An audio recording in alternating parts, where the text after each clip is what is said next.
पुढे जाऊयात. पुढची बातमी आहे धाराशिवमधून आणि लोकसभेच्या रणधुमाळीला आता सुरुवात झाली आहे आणि त्यामुळे महायुती आणि महाविकास आघाडीच्या नेत्यांकडून एकमेकांवर आरोप प्रत्यारोपांच्या फैरी झडताना सुद्धा दिसतायत.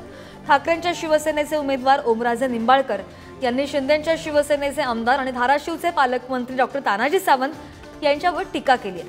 ओमराजेंनी त्यांचा उल्लेख पालकमंत्र्यांऐवजी पालक पनीर असा केलाय. दिशा समितीच्या एकाही बैठकीला सावंत उपस्थित राहिले नाहीत आणि त्यामुळे त्यांना विकासाबद्दल काही घेणं देणं नाही, त्यांना फक्त मान सन्मान हवाय असं सुद्धा त्यांनी म्हटलंय. बातमी आपण पाहतोय धाराशिवमध्ये. 20 पैकी या कमह्यांना कळणार कसा की खासदाराचा दिवा कुठं लागलाय ती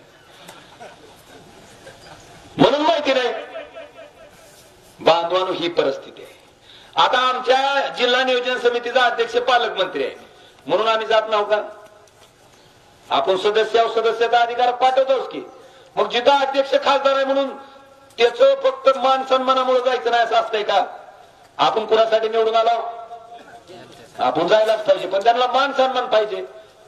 जिथं मी अध्यक्ष आहे तिथं कमीपणा करायला कशाला येते पालक पनीर? कोणी आलं नाही.